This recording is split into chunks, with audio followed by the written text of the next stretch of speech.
What is up, YouTube? So, a lot of you guys like when I do the beginner tutorials for handboarding, and I thought I'd do another one today.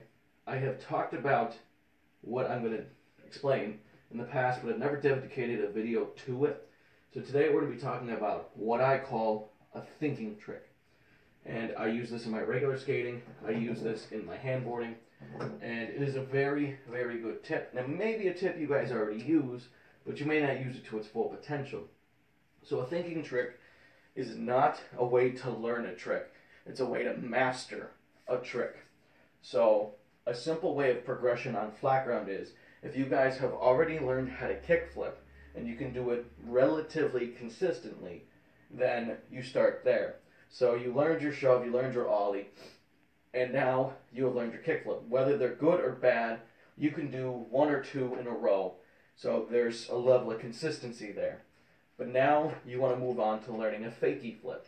So you're going to go and try to learn your fakie flip. And it's just not working out. But every time you attempt it, on your way back to where you're going to start again, do a kickflip. Every single time.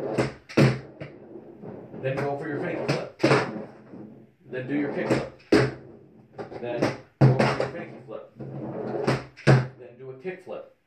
And you're going to work like this. Because if you try to just flail, your muscles will start to not only tire out and get sore from this constant swaying motion, but you will never allow your body to reset to actually do the trick you're looking for. And you'll end up messing up more times than you have to. So this is a way to not only reset your brain, to reset your body, but also to master that trick you already know how to do. Now this can be done in any way. If you're only can do shove-its, you can do it with shove-its. And this is the way that I have started to master all of the tricks I can do. Because when I started handboarding for the company Handskate, I was nowhere near the level I am now. Now I can do way better tricks, and my skill level has gone up. I couldn't even switch flip. I mean, I could, but very inconsistently. And one of the tricks that gave me the most issue, and you can ask my fiance this because it used to take me forever. Because before I leave a session, before I stop handboarding, I always try to do one last trick that might be a little difficult for me, but not impossible. So switch backside heels were my kryptonite for a very long time.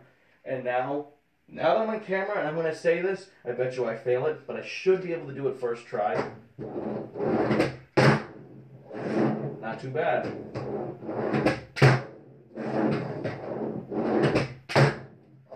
So I just did 3 in a row, and that used to be so difficult for me. But over time, when I started adapting this method to mastering tricks, my level has gone through the roof, and so has my consistency. And this allows me to learn more tricks and master old tricks at a faster rate. But I'm going to show you guys where else you can use this. Because once you get through some of the flat ground stuff, you're obviously going to want to move to obstacles. And you can do this on anything. So after you learn all your kickflips, so your thinking trick is a kickflip, your new trick is a fakie flip. Then once you learn the fakie flip, your thinking trick is a fakie flip, and your new trick is a nollie flip. Once you learn the nollie flip, your thinking trick is a nollie flip, and your new trick is a switch flip. And now you move through the heel flips, the tray flips. And you just work your way like that, constantly mastering. Because one of the biggest things that's difficult to do is the second you learn how to kickflip, you're super happy, you're super excited, and you really want to do another one, so you do another one. But then it's hard to say to yourself, all right, let me do another million. Because all you want to do is be at this level of constant progression. And no one really considers mastering one trick a level of progression, even though it is. People expect you to learn more tricks. So this is the perfect way. So I'm going to cut this clip, pull out my ledge, and we're going to go over what to do on a ledge. Alright, so I pulled out my ledge. Now you can use the thinking trick in 2 separate ways. The most easy way to think of is if you're trying to learn how to pop, shove it, nose grind. And one of the most consistent grinds you have is a fakie ollie switch 5-0. Then you use the thinking trick in that way. So you go for your pop, shove it, nose grind. Oh no, you failed it. You come back and you land it. And you go through, and you finally land it, and you come right back and you land it. you can go like this for as long as you want. And every time you learn a new one, you can change up your thinking trick. So I'll use half cab flip lip.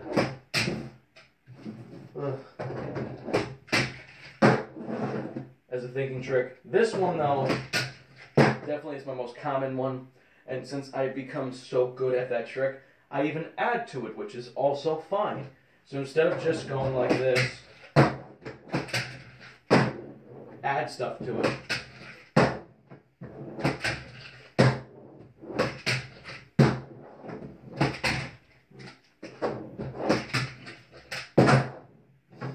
And you can even learn new tricks that way, by starting off with that trick you really know, and getting to a level of mastery. So, the other way you can do this when you're talking about a ledge or something smaller compared to your table sizes, you can do it in lines. So, if on flat ground, kickflip is your thinking trick, and on a ledge, you really want to learn front tails, which are pretty difficult, so maybe I can fill that one a few times. But then you start off with your kickflip, then your tail slide. Say also, you're not too bad at varial flips.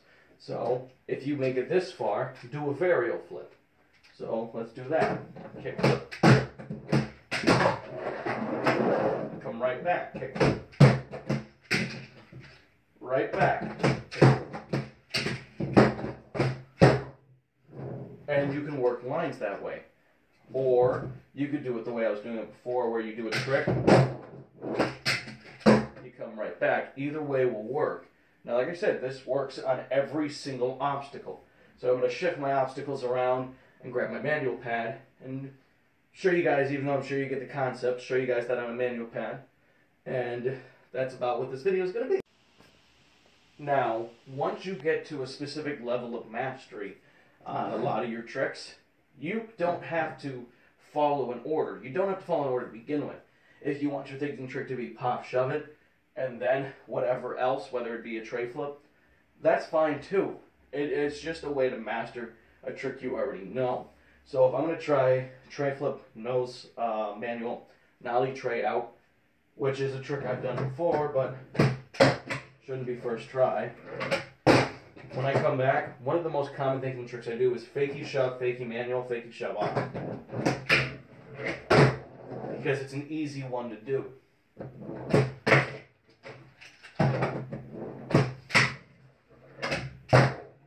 The other one I do a lot is fakie heel flip, fakie manual. But this works on every obstacle in the entire world you want to do it on. Maybe a quarter pipe where you just shoot up and it's big, or maybe you're at a table space. So maybe that's one application where you may not be able to use this, but it is a way to fully hone your skills. Alright, so I hope this video did help you guys out, or will help you out in the future, to master your tricks. Because a lot of you guys think that just by asking me, you guys can ride for hand skate. And I'll tell you right now, it does take a little dedication. Well, it's weird to contort my wrist. But it takes a little dedication and a little bit of skill. And I'm not saying that I'm better than you. I'm saying I've been doing it longer than you.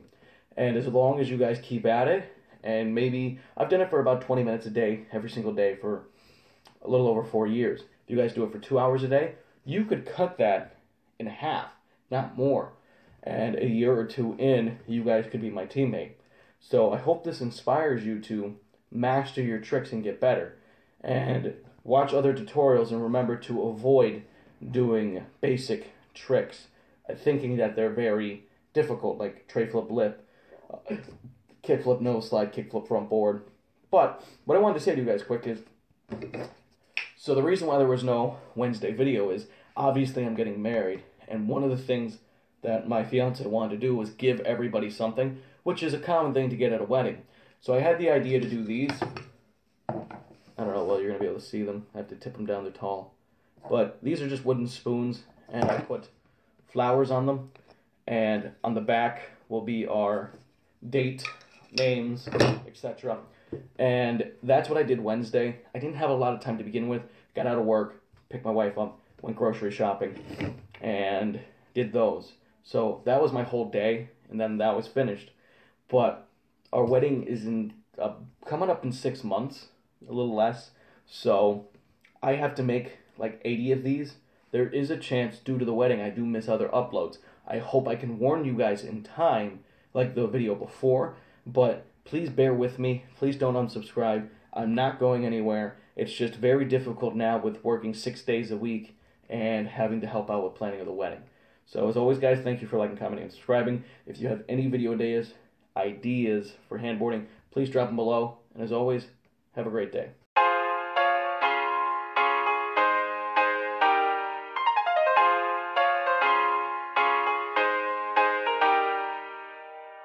The bonus clip, I'd like to try an Ollie 360 and we're healed.